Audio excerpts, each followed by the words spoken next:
laying down ceramic tiles, each measuring 4 by 4 inches, in a 10 by 12 kitchen demanded considerable effort. Ronnie Jackson meticulously applied adhesive to each tile before carefully aligning it with the previous one, ensuring proper placement. He nodded in satisfaction, recognizing that even minor deviations could jeopardize the project's success. Given Landon's remodeling's commitment to 100% satisfaction, Ronnie ensured every tile was flawlessly installed before moving to the next. Sensing the completion of a row, Sharon, Ronnie's wife, contacted Landon's on Ronnie's behalf. As she answered the call, Ronnie prepared to begin the next row, already reaching for the box of tiles. The days when Sharon greeted him warmly were gone. Her inquiries had become curt and impatient. "When will you be done?" she asked. Ronnie assessed his progress and estimated it would take him about 3 more hours in the Parkers' kitchen. Sharon ended the call abruptly, leaving Ronnie feeling pressured to hurry up. Despite his eagerness to finish, he compelled himself to work with deliberate precision. As he continued his task, thoughts of Sharon lingered. They had been married for over 2 decades. Their story began when Ronnie first encountered Sharon at Landon's Remodeling, where he had started working in his early 20s. Sharon had entered the office one day, apologizing for her academic shortcomings in high school. She had caught Ronnie's attention with her stout figure and long, wavy hair. However, Ronnie's focus had quickly returned to the tools laid out in Jim Landon's shed. Jim, noticing the brief distraction, sharply reminded Ronnie, "That's my daughter." "Yes, sir," Ronnie had responded, resisting the urge to shrug. At the time, 21-year-old Ronnie found 17-year-old Sharon more of a nuisance than anything else. She carried at least 50 extra pounds, struggled with severe acne, and wasn't what Ronnie considered attractive. Additionally, he thought Sharon was quite immature. "Hey, Ronnie," Sharon said flirtatiously one day, as Ronnie and another Landon's employee unloaded equipment after a long day. "Uh-huh," Ronnie replied, struggling with an unopened bag of quick-drying cement. "Listen, I turn 18 on Saturday." Sharon leaned forward, giving Ronnie a full view of her blouse. "That's nice." "Happy birthday," Ronnie said politely, as another coworker chimed in with a grin. "So, what's my birthday present?" Sharon asked playfully. "Close your eyes," Ronnie teased, dragging his bag to the pickup truck. "Sure thing," Sharon giggled. "What do you see?" Ronnie asked, tossing his bag into the truck. Nothing," Sharon replied, confused. "That's your gift." "Happy birthday," Ronnie said with a smirk. Ronnie ended up attending Sharon's birthday party at her family's insistence. He purchased a simple birthday card from a small store in Milton, Utah, and found a silver bracelet at a pawn shop for $20. Sharon's mom, Linda Landon, pressured Jim into asking Ronnie to escort Sharon to her prom. Despite wincing at Sharon's appearance in a tight sleeveless dress, Ronnie courteously accompanied her, posed for photos, danced with her, and saw her home with a polite goodnight. Days later, Jim reprimanded Ronnie for breaking Sharon's heart by not calling her after the prom. Reluctantly, Ronnie asked her out again, and they eventually began dating. 5 months after their wedding, their daughter, Emily, was born. For the first decade of their marriage, Ronnie took on the least desirable assignments at Landon's Remodeling, convinced Jim was punishing him. Sharon, however, proved to be a devoted wife, always trying to understand Ronnie's preferences, cooking his favorite meals, and staying silent during Sunday Broncos games. She even made efforts to lose weight, though her success was inconsistent. Her acne had cleared somewhat, but the scars remained visible. When Emily started at Grover Elementary, Sharon secured a job at the Milton County Library. The pay wasn't great, but the health and dental benefits made it a worthwhile job. Right after celebrating their 16th wedding anniversary, Sharon's cousin, Darlene, moved to Milton with her 4th husband, Todd. Darlene's loud, brash nature, along with Todd's overbearing personality, negatively influenced Sharon. She became more neglectful of her household duties, often spending time with Darlene and Todd instead. Though Ronnie didn't mind cooking and cleaning at first, Sharon's absence became more frequent. Their daughter, Emily, learned how to handle household chores, growing frustrated with her father instead of Sharon. She even began sewing buttons on her school uniform out of necessity. As Ronnie worked, his timing remained impeccable. 3 hours after Sharon's call, the kitchen was done. He finished installing the threshold, his back aching with stiffness. As Ronnie Jackson gathered his tools and leftover tiles from the Matthews house, he couldn't help but reflect on his age. He contacted Jim Landon to give an update and winced at the sound of Jim's slurred speech, an unfortunate result of the massive stroke that had nearly killed him. Jim had suffered the stroke shortly after his wife, Linda, received her breast cancer diagnosis. Despite Linda undergoing a double mastectomy and radiation treatment, she had to bear the weight of caring for Jim, with the help of their sons, Brian and Paul, along with Ronnie when needed. Sharon, their only daughter, remained close by her mother's side, often driving her to the hospital in Fairview and comforting her through the pain. Even after Linda's passing, Jim seemed unwilling to let go of life. Each day, he was wheeled into the office, cursing his useless left hand as he tried to type on his computer. Afterward, either Brian or Paul would drive him home. On the phone, Ronnie told Jim that the Matthews job was finished. Jim's response came in grunts and wheezes, typical of his condition. When Ronnie returned home, the smell of his favorite meal, pork chops, mashed potatoes, and French-cut green beans, filled the air. Ever since Jim's stroke, Sharon had insisted on a heart-healthy diet for the Jackson family, though it hadn't made much difference for Sharon herself, who, despite losing 40 pounds, remained overweight. Their daughter, Emily, had once teased that she'd chosen to go to Southern Utah University just to avoid her mom's bland cooking, a jab that Sharon took in stride. As Sharon cooked, Ronnie leaned in for a kiss, but she waved him away, wrinkling her nose. Sighing, Ronnie tossed his clothes into the hamper and washed off the day's sweat. The work had been tough when he was 21, but at 43, it was taking a toll on his body. Despite this, Brian and Paul acted like they didn't notice, their attention consumed by their father's mounting medical bills from his rehabilitation. They'd insisted there was no money in the budget to hire more help. Ronnie dried himself off and ignored the reflection of his still-fit frame in the foggy mirror. Dressed in a t-shirt and shorts, he headed downstairs just as Sharon was setting the table. "We've got hot apple pie for dessert," she said, placing a frosted mug and a can of beer in front of him. Oh no, Ronnie thought, his stomach twisting at the sight of the beer. He couldn't help but remember the last time Sharon had served him beer in a frosted mug, on her 35th birthday, just months before their 17th anniversary. With their daughter out with friends, Sharon had poured Ronnie a cold beer, and as he enjoyed it, she said, "Honey, we need to talk." Ronnie had remained silent as she went on about nothing in particular. Eventually, he urged her to get to the point. That's when Sharon had dropped the bombshell. Her cousin Denise and her husband, Mark, had an open marriage. She then asked if Ronnie had ever considered infidelity. "Of course, I'm a man," Ronnie had replied honestly. "I might have looked at that girl Shelley at the gas station." "Huh, Shelley from the gas station?" Sharon scoffed. "As if you'd ever have a chance." "Well, I'm married," Ronnie added quickly. "I might look, maybe think about it, but that's where it ends. Did you think you could act on it?" Sharon pressed. "Did you believe there wouldn't be consequences?" "I wouldn't, Sharon. We made vows before our family and friends," Ronnie said, finishing his beer. "We pledged to be faithful, to forsake all others, including Shelley from the gas station." Sharon had suggested renewing their vows, but Ronnie firmly declined. "Our original vows are good enough," he said as he washed his mug. "Whatever Denise and Mark have, that's not us. It never will be." But Sharon hadn't let it go. She brought it up again, and then a third time. By the fourth mention, Ronnie snapped and called her father. Sharon had paled as Ronnie dialed. "Hey, Jim, how's it going?" Ronnie greeted him. Sharon looked uneasy, realizing what was happening. "Hey, Linda, can you come to the phone?" Ronnie had added, making Sharon visibly squirm.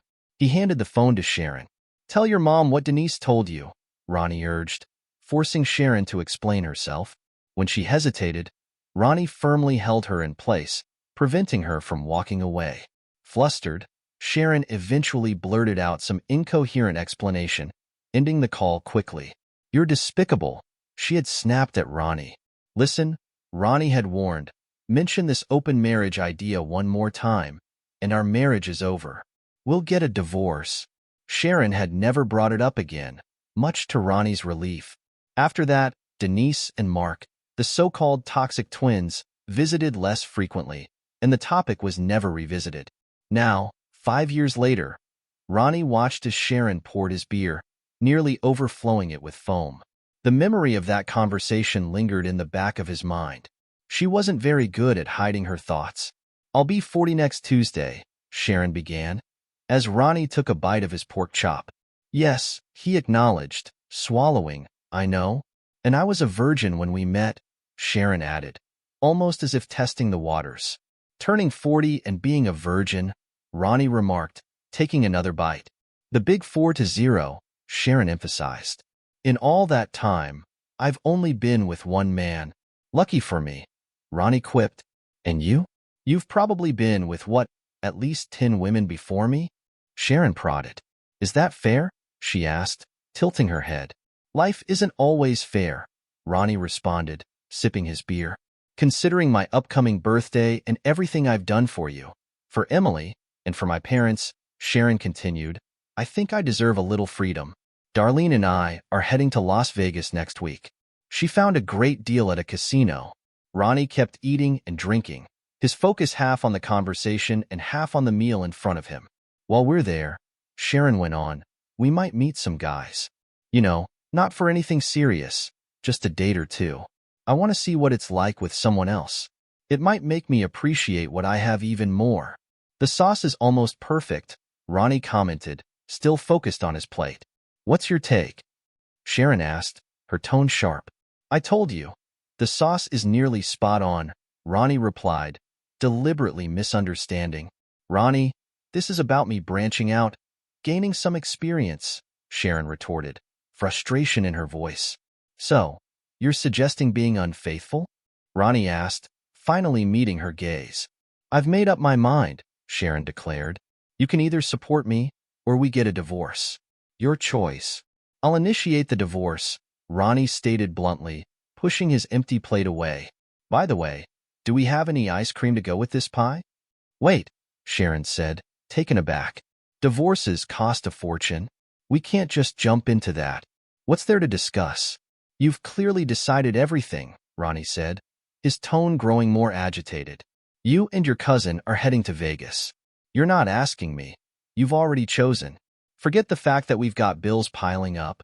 You're off to celebrate your big birthday, and you think it's okay to maybe go on a date while you're married. You think that's acceptable? It's just for 1 week." Sharon defended herself. 1 week. "It doesn't matter if it's a week, a day, or a minute," Ronnie shot back, cutting into the pie. "Infidelity is infidelity, and I'm not staying married to a cheater. So no ice cream." Sharon stared at him, stunned. "Maybe you could take Darlene instead," she joked, trying to lighten the mood. "Absolutely not," Ronnie chuckled, shaking his head. "I wouldn't be with Darlene if she were the last person on earth." Ronnie took a bite of the pie, grimacing. "You used that aspartame stuff, didn't you?" he asked, pushing his plate away in disgust. Standing up, he wiped his mouth and started for the door. "I'm seeing a lawyer tomorrow to start the divorce process," he declared as he left the kitchen and headed upstairs. Pritchard's job was finished, and Dennis wasn't planning anything until he got the go-ahead for the federal savings and loan rebuild. But that didn't concern Ronnie now. "Ronnie, you're not listening," Sharon called after him, her voice echoing through the house. "I told you the consequences," Ronnie shouted back from the hallway. "We're getting divorced." In their home office, Ronnie powered up the old computer.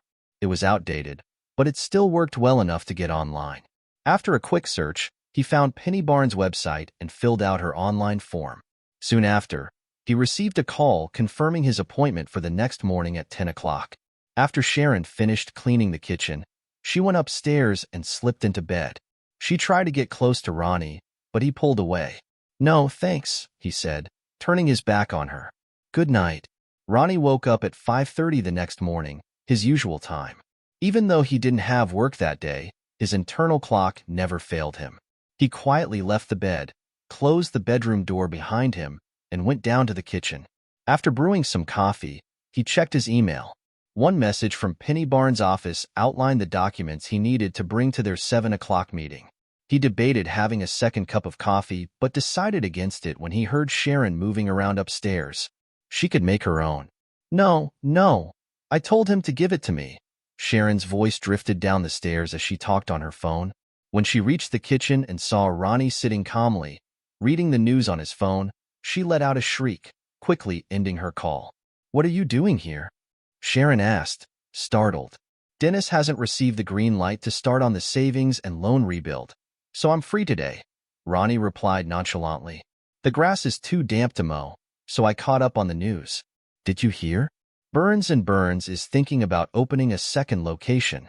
You could have made me some coffee, Sharon grumbled. Maybe Darlene can make you some, Ronnie responded, placing his empty cup in the sink. Later that day, Ronnie sat across from Penny Barnes, an attractive brunette who wore glasses that Ronnie suspected were just for show, to make her look more intellectual. Penny looked through their financials. You recently refinanced at 3.9%, Penny noted. Yeah, Ronnie explained. My daughter's in her last year of college, and my in-laws had huge medical bills. Deductibles were sky high. Then, of course, the funeral expenses.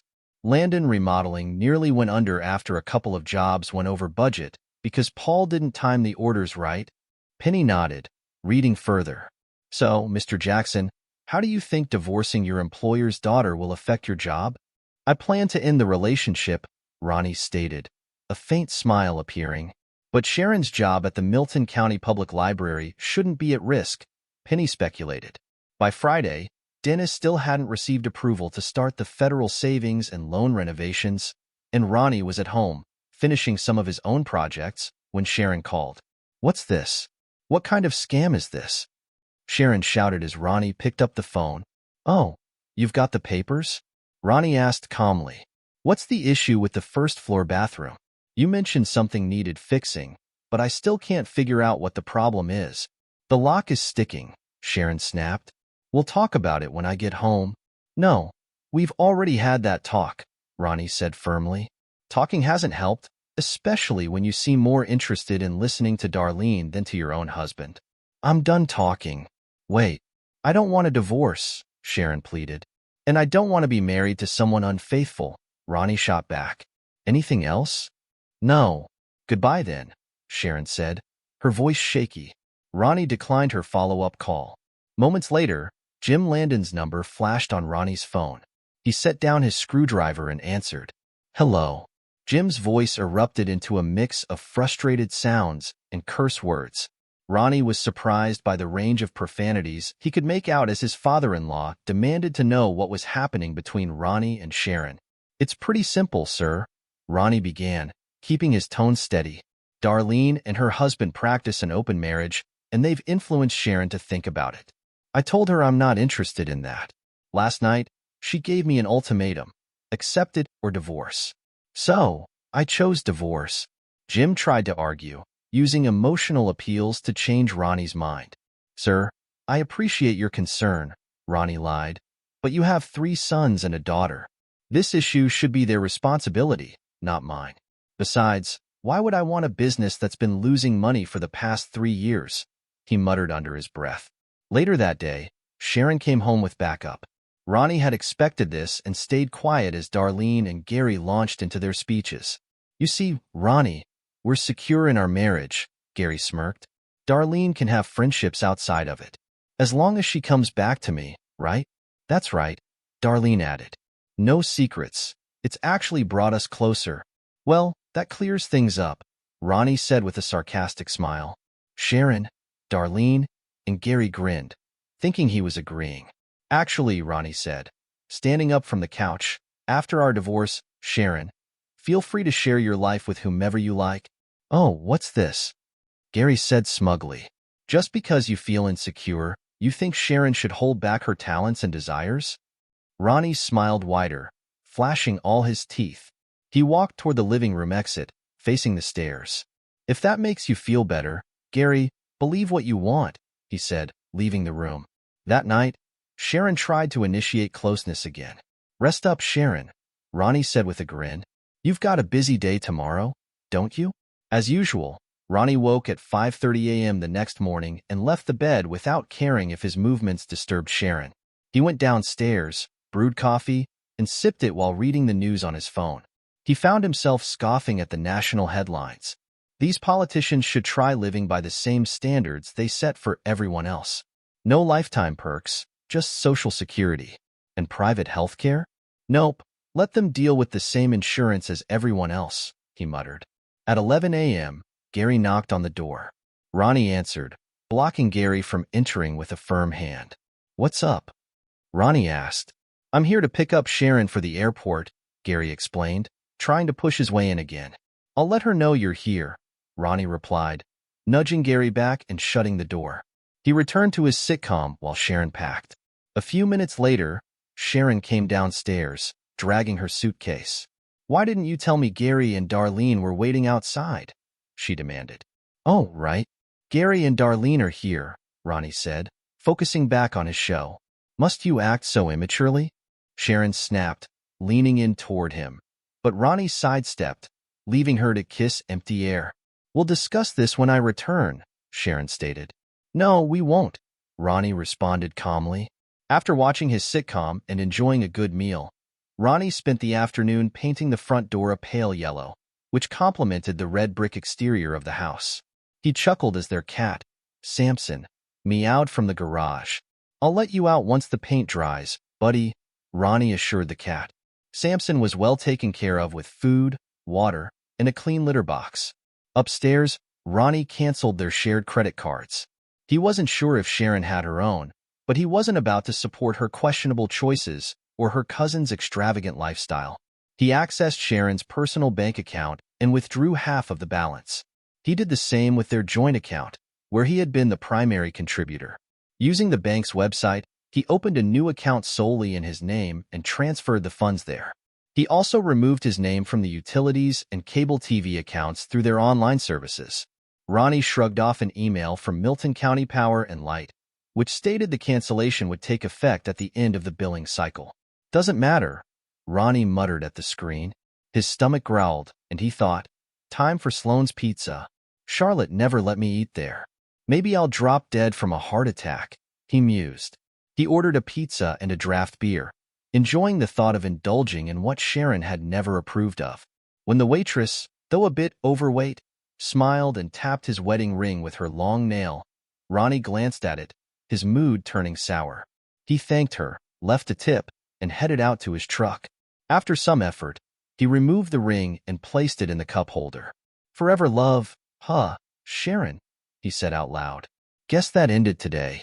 His truck signaled that it was low on fuel, so he pulled into the gas station. Initially, he chose to put in $10 worth, but then decided to fill the tank completely. As the pump continued to run, Ronnie commented, filling 22 gallons sure takes time.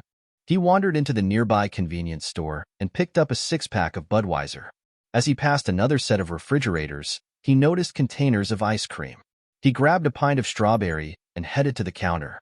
Shelley, who used to work there, had gotten married, much to the disappointment of Ronnie and other guys who came to the station just to see her. But Shannon Carlisle, a petite brunette now working there, was almost as attractive as Shelley. Ronnie smiled as Shannon stepped onto a milk crate to reach the cash register. On a previous visit, he had asked about her height, and she had sharply responded, I'm 4 feet 8 inches. How short are you? Her eyes had widened at his joke, but she'd quickly burst into laughter, brightening her already pretty face. Since then, she affectionately called him Shorty. Your wife out of town, Shorty? Shannon asked, noticing his purchases. My wife's gone for good, Ronnie replied, meeting her gaze. Shannon glanced at his left hand and then looked him in the eyes. After a brief moment, she asked, So, where are you taking me on our first date? Shannon, as lovely as you are, why would you want to date an old guy like me? Ronnie teased. That's about 7 lines too many, Shannon quipped, laughing as she bagged his items. A few days later, on Wednesday, their daughter Emily called while Ronnie was working on a renovation for Landon's remodeling. Dad, yesterday was Mom's birthday, Emily said. Yeah? So? Ronnie responded, scratching the stubble on his chin. Why didn't you call her? Emily pressed. I didn't want to, Ronnie sighed. I just didn't. Why? Emily persisted. You'll understand soon enough, Ronnie replied, not wanting to get into it. Your mother thinks now that she's 40, she should be with other men. What? Emily exclaimed. What are they teaching you in school, kiddo? Ronnie joked. Married women don't date other men.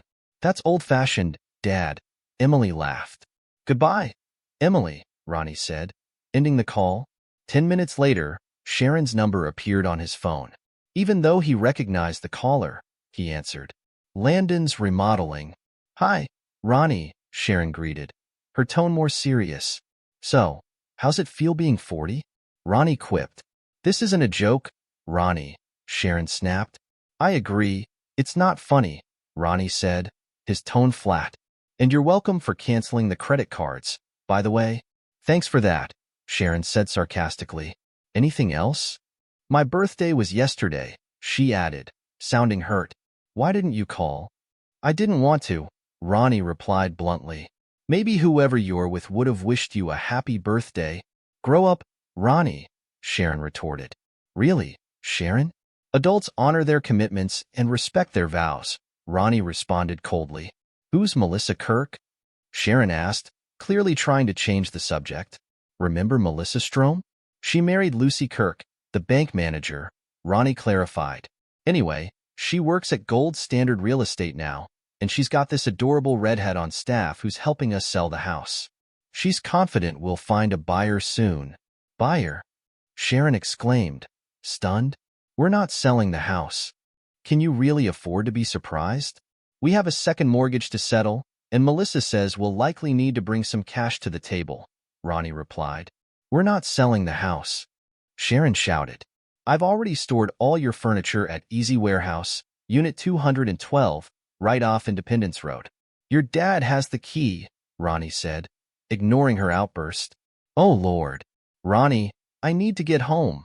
Sharon's voice filled with distress. Your dad couldn't fetch Samson, so I took him to Dennis's place, Ronnie added. Dennis? He's got those Dobermans. Oh my God, Ronnie. Sharon cried, panicked. Well, I didn't think about that, Ronnie chuckled.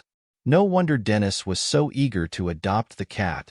Ignoring Sharon's desperate pleas, Ronnie ended the call and left the phone on the kitchen counter. He headed upstairs to browse the internet. Though his cell phone rang a few more times, he chose to ignore it. Maybe your mom's new boyfriend can help pay for your final year of college, Ronnie muttered to himself. Or better yet, why don't you try for a scholarship with that stellar 2.1 GPA? Because with that attitude, don't expect your dad to finance your education. After shutting down the computer, Ronnie shaved, removing 3 days' worth of stubble. He then took a hot shower, dressed in jeans and a t-shirt, and prepared to head out. The computer was stashed in the cab of his pickup truck, behind the passenger seat. As his final act, Ronnie tossed his cell phone into the trash, wheeled the bin to the curb, and stepped back inside. Gonna miss you, Ronnie, said Herman Vogart, a neighbor, as he passed by on the street. Herman, you don't mean that. Ronnie laughed, shaking his hand. The most we've ever talked is when you complained about Emily's boys blasting their music. Yeah, tough to find neighbors who give you space, Herman replied. Man, you were the perfect neighbor. Never borrowed anything. Never asked me to feed your cat or collect your mail when you were on vacation. I bet the next people will be all over me. You brought it on yourself by being too friendly, Ronnie remarked with a grin. Your trash can's ringing, Herman pointed out. Mind your own business. Probably some critter, Ronnie smirked, shaking Herman's hand again. Meanwhile, Sharon tried unlocking the front door of the house, but found that her key no longer fit. She pulled out her phone and dialed the number for Gold Standard Real Estate, which was listed on the for sale sign out front. Her phone was fully charged, but she muttered curses when the call finally connected. Gold Standard Real Estate. Melissa Kirk speaking. Melissa greeted cheerfully. This is Sharon Jackson. Sharon snapped. My key doesn't work at my own house. Oh, Ronald Jackson's ex? Melissa chirped. Ex? Ex? Sharon repeated angrily. I need you to come sign some paperwork, Melissa continued, unfazed. By the way, I've got clients interested in your home. It's not for sale. Sharon exclaimed. So, are you planning to buy out Mr. Jackson's share? Melissa asked. The Richmonds like the Purcell house too. Gary returned from checking the windows and doors, confirming that everything was locked up tight. Sharon reiterated that the house wasn't for sale and immediately called Ronnie. "You idiot," Sharon muttered under her breath as Ronnie's voice answered. "Landon's remodeling and renovations," he said casually. "Can we drop you somewhere?" Gary interrupted, growing impatient as Sharon fumed. "My cat," Sharon suddenly remembered, squeezing back into the car. "Hey, it's me," Ronnie said as he answered Dennis's call. "Did you give Samson to Dennis?" Sharon asked. "With Poppy, olive oil, and Blue running around? Those Dobermans would shred that cat," Dennis snapped. "No, your dad has him. You need to go get him. Dad's physical therapist is allergic." "Thank goodness," Sharon sighed with relief. "Thanks, Dennis." Dennis continued, "Ronnie's disappearance nearly bankrupted us. I had to secure a federal loan, but let Fromont take over because none of us could handle laying ceramic tile." "Aha," Sharon interrupted, not interested. "Who else are you calling?" Darlene snapped from the passenger seat as Sharon dialed her father's number. "Don't you have unlimited minutes?" Sharon asked. "Nope, 1,000 minutes a month," Darlene replied. "Mr. Football used most of them." "Last call," Sharon assured her, as John angrily agreed to let her come over. Gary drove them to John Landon's house. Darlene and Sharon shared a quick hug before Sharon headed inside. "How'd it go?" Gary asked Darlene as she returned to the car. "Disastrous," Darlene replied, sighing. "Who'd want her, anyway?" "Not with you around," Gary joked, watching Sharon enter her father's house. "Did you get any money from her?" Darlene asked. "Almost," Gary muttered, pulling out his wallet. "Ronnie's such a pain." "Can you hear me?" Darlene asked, sounding frustrated. "He canceled her credit cards. She used her debit card," Gary explained. "There are ATMs everywhere," Darlene pointed out. "She only got about $10, Gary muttered. "We need gas. There's ATMs and the internet." "She's fine," Darlene replied. "Unless your football-obsessed hubby is hogging minutes." Gary handed her $20 as they pulled into a gas station. Darlene went inside while Gary glanced at the beer cooler. A few moments later, Gary honked the horn, and Darlene shot him a disapproving look from the store window before returning to the car. "I was only getting one can," Gary claimed defensively. "Just one," Darlene retorted. "When was the last time you settled for just one can?" Gary mumbled something, and then his eyes caught sight of the petite cashier. "Hey, isn't that the new girl?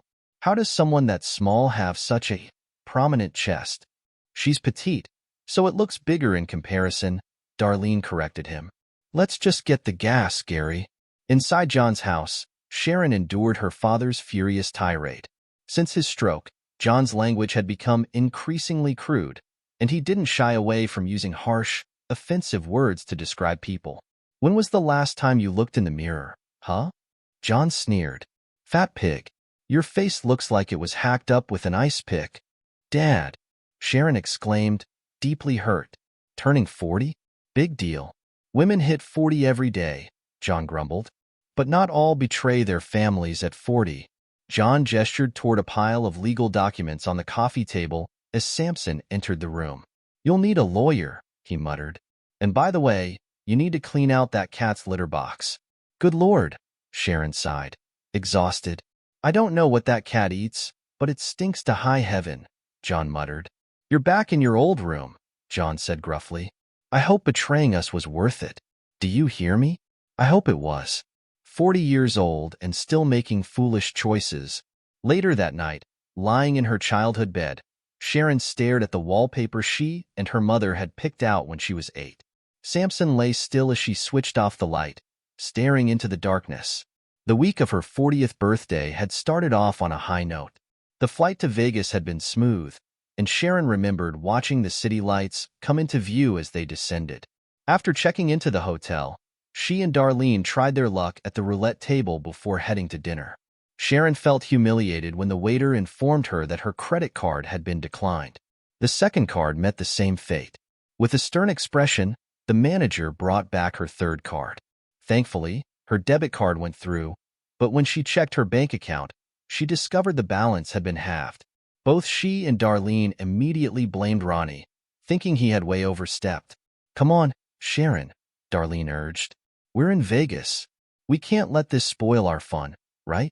Still, watching Darlene lose $300 at the blackjack table dimmed Sharon's excitement. That was my $300, Darlene muttered under her breath. Later, Sharon struck up a conversation with a handsome young man at a bar, 25-year-old David Daltrey.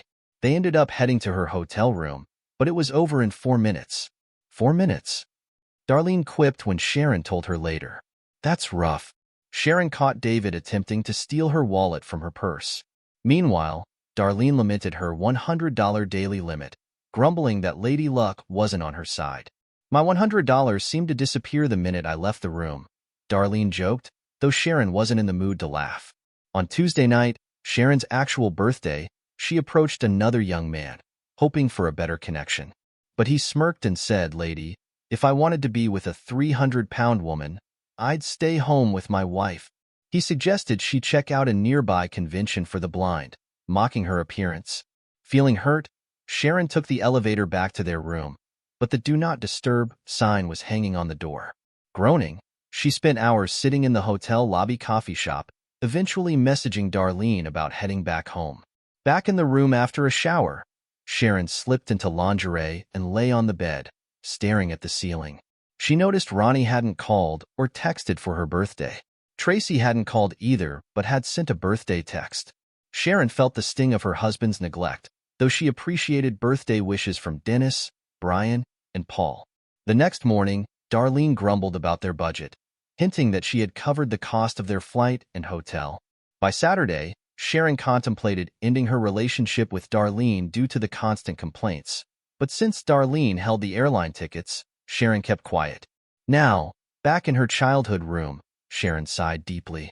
Her 40th birthday had been anything but a celebration. Jim Charles, the lawyer recommended by Freddie Baxter from the Milton County Public Library, reviewed the documents from Penny Barnes' office. He delivered the news bluntly. He gets half, you get half. The house will have to be sold, and the profits split evenly. Expenses are shared. Despite his unemployment, he's not seeking child support, Jim explained. But I don't want a divorce, Sharon protested. I don't want to lose my home. I don't want to lose the Jackson name. Doesn't change the facts, Jim replied firmly. One person wants a divorce, and that's all it takes. Can we get a consultation? Sharon asked, a hint of hope in her voice. We can request one, Jim confirmed. Sharon smiled slightly. I'll call Penny's office. Listening to Jim, Sharon glanced at the rows of books lining his office. His responses were mostly a huh and him as he read through the papers. Finally, he set his phone down. Here's the issue, Jim stated, leaning back in his chair. I'm paying you to avoid issues, Sharon shot back, gripping her purse tightly. Miss Barnes doesn't know where your husband is, Jim relayed. He came in, settled her fee, and then disappeared. She only has his email address. Is that important? Sharon asked, confused. It's her sole means of contacting him, and no, she can't disclose it. It's protected by attorney-client privilege, Jim clarified. Oh, Sharon murmured, sinking back in her chair. Jim continued, Ronnie informed Miss Barnes that your daughter will be covering her own tuition and dorm expenses moving forward. He mentioned something about starting new traditions. Do you understand what he meant? Sharon asked quietly.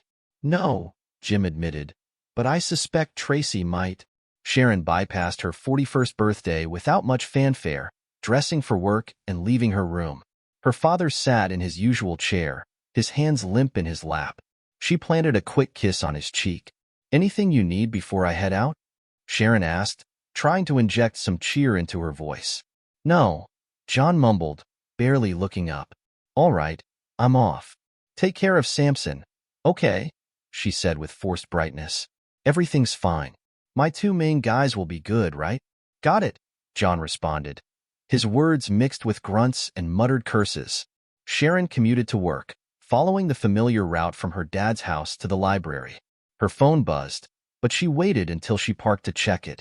Happy birthday flashed on the screen. Thanks, Tracy, Sharon responded flatly.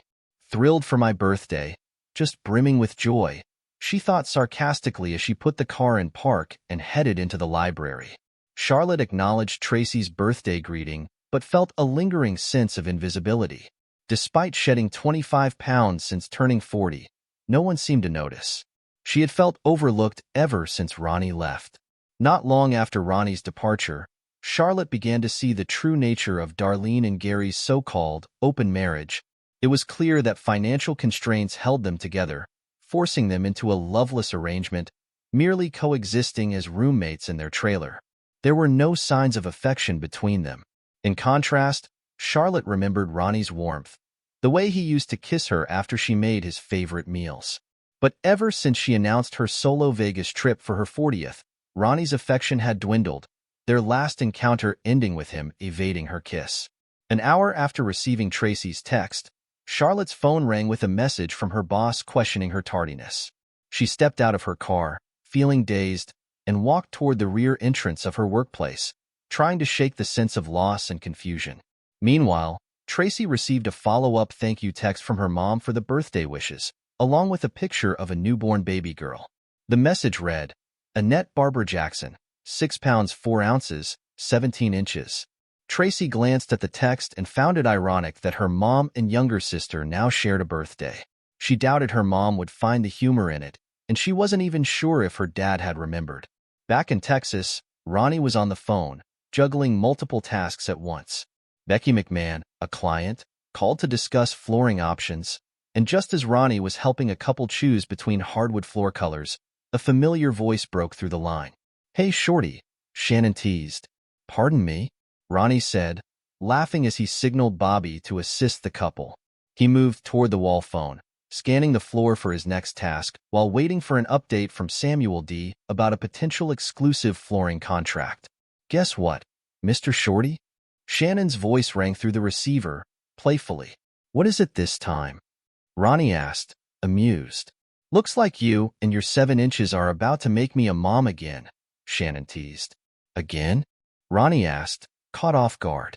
"Tony's still in diapers, and we're expecting another one already?" Shannon giggled on the other end of the line. "Yep. Just left Dr. Pritz's office. Hurry over to Stone Grill," Ronnie urged, excitement bubbling in his voice. "We're celebrating. All this talk about my figure is what got us in this situation," Shannon chuckled, pushing Tony's stroller out of the Alliance Square Medical Center and into the sweltering Texas heat. At 4 feet 8 inches, she was always cautious about her surroundings due to her height, but today, she couldn't help but smile as she stepped into the sunlight. Ronnie fondly remembered the day he had told Shannon he was leaving the gas station job, and she had immediately asked, "Where are you going?" "Why do you want to know?" he had asked, curious. "So I can forward your last paycheck," Shannon had quipped, stepping off her milk crate. "Heading somewhere warm," Ronnie had joked. "I'm already snowed in here. What's a stunning girl like you doing with an old guy like me?" Ronnie had teased. Ready to banter back, Shannon had replied, about 7 inches, as she closed her eyes, playfully asking, "What color are my eyes?" "Dark brown," Ronnie had answered without hesitation. "I have a dimple on which side?" she had asked, opening her eyes. "Left," he responded. "And when you smile, your right front tooth peeks out just a little. It's slightly crooked, so why say goodbye?" Shannon had questioned softly, moving closer to him. "Paulie, I'm leaving," Ronnie had called out to his coworker as he took Shannon's hand. Paulie, who weighed about 312 pounds, had waddled out of the warehouse, grumbling. "2 hours left, Ronnie. I'm feeling sick, Paulie," Shannon had claimed, grinning at Ronnie as they made their way out. "Goodbye." Now, outside Alliance Square Medical Center, Shannon whispered into the phone, "Ronnie, I love you."